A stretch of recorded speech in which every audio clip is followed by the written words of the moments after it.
Welcome to another how-to mod video. Today's video is on none other than L3-37.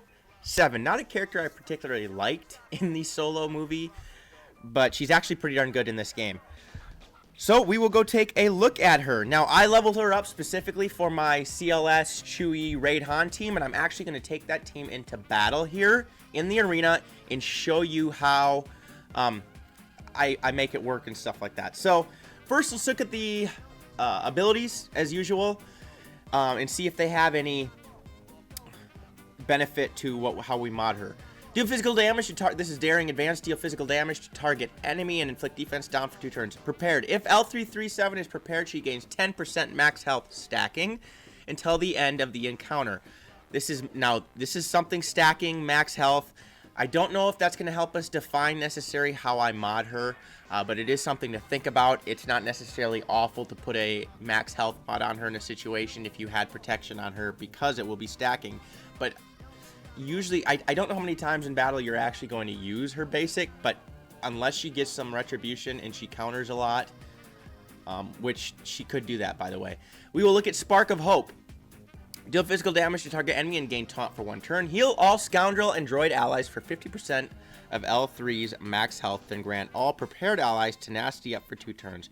If any other allies are prepared, reduce this ability's cooldown by 1. L3-37 is no longer prepared.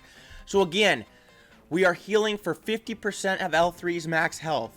So that's going to also take into account how we want to mod her. Now, I don't necessarily mod her the same way necessarily with all this extra health because of the mods that I have on her, but there's definitely something to think about.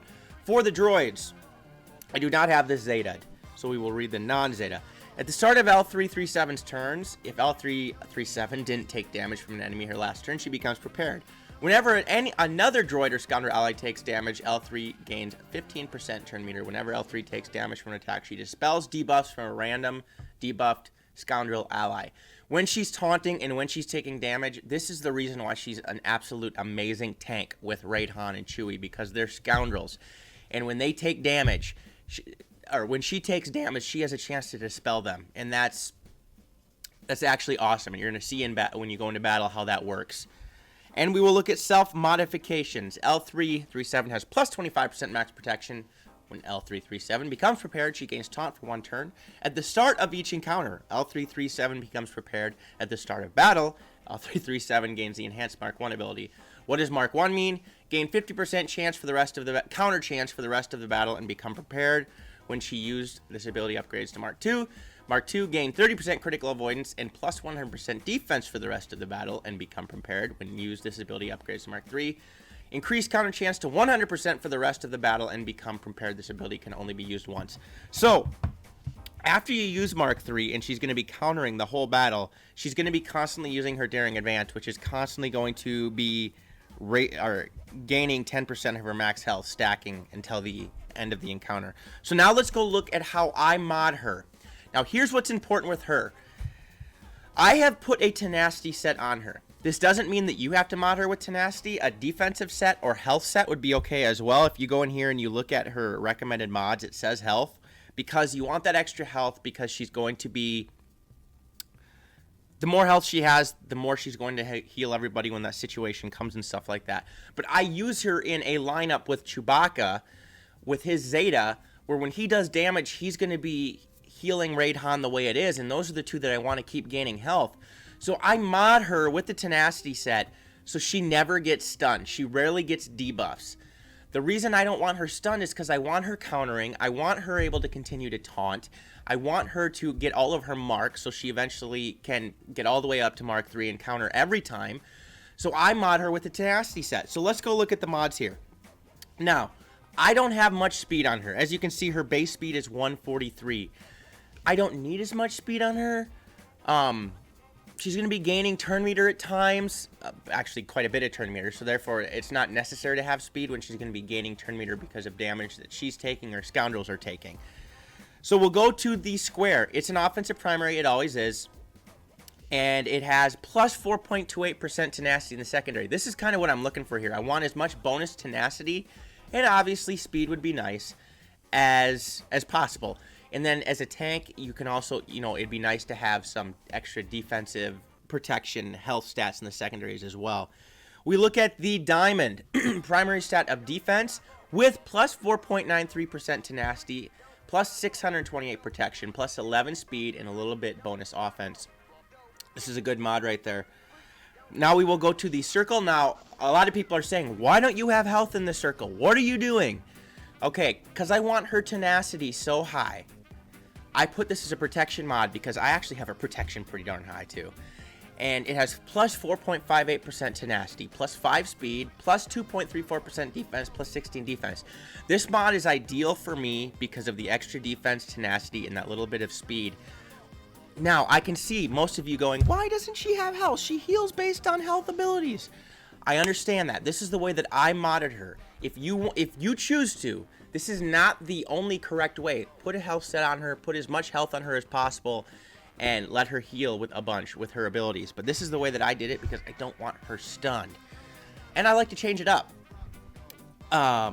Also, when you get a health mod to 6 dot, it's going to go from like 5.88 to like 16% health, and that's going to be huge. Next, in the cross, I have a primary stat of protection. I was loading her up with protection. Again, this you can argue for health, but it has extra bonus defense in the secondary, some extra protection, and some speed. Again, I'm just getting her as tanky as possible. Now we'll look at the triangle. I again have a protection in the primary. 2,000 extra protection in the secondary, plus 5 speed, plus 2.77% health. That's some bonus health, and plus 1.5% tenacity. A good tank mod. And then we look at the arrow. I have a primary stat of protection with some extra tenacity, health, little potency, which is meaningless, and some speed. So, I know a lot of her abilities are based on health, but one, she's going to be gaining 10% of her max health stacking, or getting 10% max health stacking, which is going to help. And two, her job is to survive the first onslaught. It's a lot easier to survive when you have this much protection on here. You know, this is over a total of 100,000 combined health and protection. This is pretty good. Her protection is at 77,000. And when I go into battle here, I'm going to show you how she works. I just need her to be able to take some of those initial onslaughts so I can get in there, get going, and show you how it works. So that's how I mod her. I put a tenacity set on her, but as I said, a health set is not necessarily wrong. Speed is not very necessary because of all the extra turn meter she's beginning. So we're going to face this Treya team, and we're going to run with CLS. CLS, Raid Han, Chewie, R2, and where is L3? Come here, L3. There we go. Perfect. Okay, this team can do some damage. This was my arena team for like 2 weeks before Revan came out. I love my Revan team, but this is fun. This is just lots of damage. So who should we take out first here? Usually you want to go after Treya, get her out of there. But Bastila is going to cause some problems with her debuffs in the back. So we're going to actually go after her. Good. You see that? One hit, she's gone. Okay. Now, L3 took the fracture, which is exactly what we want.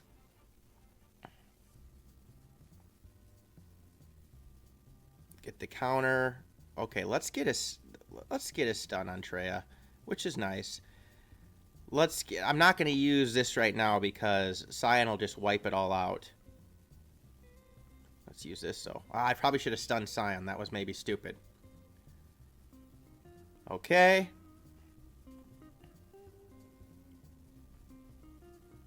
Let's give stealth to L3. I just want to get him... Why did I do that? I just want to get him out of here so I can actually have L3 go so I can show you what her use is. Bye, Thrawn. Now let's give some bonus stuff up. Let's get some extra health and protection. Okay, perfect. So when I use this, she's going to taunt. She has the potential to cleanse, as you can see. And, I mean... there wasn't much to show you guys there because we just walked through that team. So there you have it. That was an absolute wipeout of that Treya team with the CLS team. It didn't give a very good representation of showing you how L3, you know, how to use her. I put the tenacity on her so she doesn't get stunned, so she's continually able to counterattack, gain that bonus health even though I have a bunch of protection on here. Able to get prepared, able to cleanse my smuggler allies with Chewie and Han, which is unbelievable. I actually think that team will work. I could get that team to work pretty well with Nest against Revan teams. It won't work as well with L3. It's just with Mark, it just doesn't work as well. I would like to somehow figure out how to show you a better representation of L3, but there's not another lineup I can put him in right now. I'm hoping when I get a Smuggler's Run event, I can do a little bit more gameplay. But you get the premise, you get the idea of how to mod her. You want her to continue to go. That's why I mod her with tenacity. But if you put a health set on her, you put a bunch of health, that isn't going to hurt you either. It's just her benefit is always taking turns, getting prepared, able to heal with one of her abilities, continually countering. That's what makes her so useful, because she's going to be gaining a bunch of turn meter as well. And that's why I modded her with tenacity, and that's the way I think you should mod her as well. Otherwise, I hope you guys enjoyed the video. If you did, please smash the subscribe button, like the video, click the notification bell so you can be alerted to every single video that I post, and leave comments in the comment section below. Do you agree with me? Do you disagree with me? Do you use her? How do you mod her? And give me some more video ideas, please. I'm going to leave the link to my Discord server and Patreon page in the description below. It'd be great if you would check that out. Be prepared for many more videos to come. Peace out, and may the Force be with you.